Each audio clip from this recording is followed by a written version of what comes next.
I love you. जी तो दोस्तों, समझौता की एपिसोड 35 में आपने देखा कि सरमद शानज़े को कहता है कि मेरे पेरेंट्स तुम्हारे घर आएंगे रिश्ता लेकर, और ये सारी बातें नरगिस सुन लेती है और नरगिस परेशान हो जाती है। शानज़े उसे बता देती है कि शाम को मेरा रिश्ता लेकर आएंगे। इसी दौरान अलीज़े की माँ टपक पड़ती है और बड़ी एक्साइटमेंट में एक दूसरे से फिर बातें करने लगती हैं।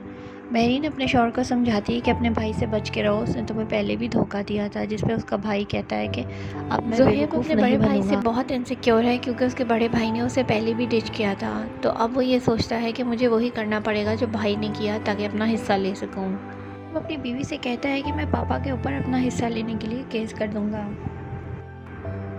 दूसरी तरफ शानज़े नरगिस के पास आती है और उसकी तबीयत पूछती है। पूरे घर में सिर्फ शानज़े है जिसे नरगिस का ख्याल है, लेकिन ये सब अलीज़े से बर्दाश्त नहीं होता और वो मुसलसल शानज़े के दिमाग में नरगिस के लिए जहर घोलती रहती है और वो उसे पूरी तरीके से भड़का देती है कि नरगिस आंटी तुम्हारे ख़िलाफ़ है और वो तुम्हें इस्तेमाल कर रही हैं, जिस पर शानज़े का दिल खट्टा हो जाता है। नरगिस की ख़तरनाक भाभी उसके घर टपक पड़ती है बगैर बताए और उसके कमरे में आ जाती है। नरगिस का भाई भी उससे मिलने आता है और वो कहता है तुम इस घर में लगता है खुश नहीं हो, जिस पर नरगिस कहती है कि कुछ नहीं हुआ, मैं बिल्कुल ठीक हूँ। नरगिस वकार का वेट कर रही होती है, लेकिन वो रास्ते में से ही कब्रिस्तान चला जाता है अपनी पहली बीवी की कब्र पर। नरगिस अपने शौहर का वेट करती है लेकिन उदास हो जाती है कि उसने मुझे पूछा तक नहीं। दूसरी तरफ शानज़े है जो कि बेवकूफ़ बनती हुई दिखाई दे रही है। वो सरमद की मैसेजेस का जवाब देती है और उसकी बातों में खो जाती है और उसे सरमद की वो बातें याद आती हैं जब उसने उसे प्रपोज़ किया था।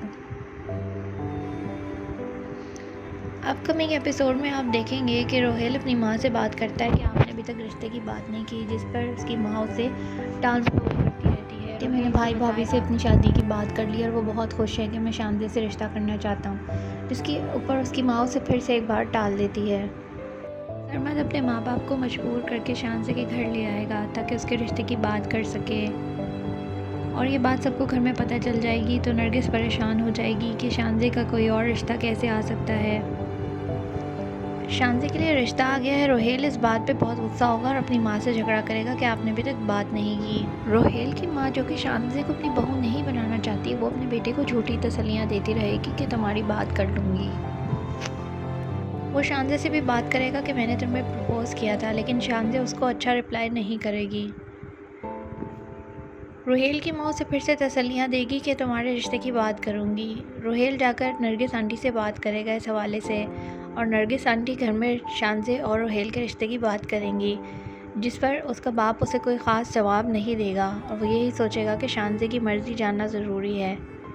अलीज़ा इस मौके का फ़ायदा उठाएगी और सबको भड़काएगी कि शानज़े की मर्ज़ी होना ज़रूरी है, जो कि घर में सबसे लाडली और अपनी मर्ज़ी चलाने वाली लड़की थी, सरमद के हाथों बेवकूफ़ बन जाएगी और उसे घर इनवाइट कर लेगी।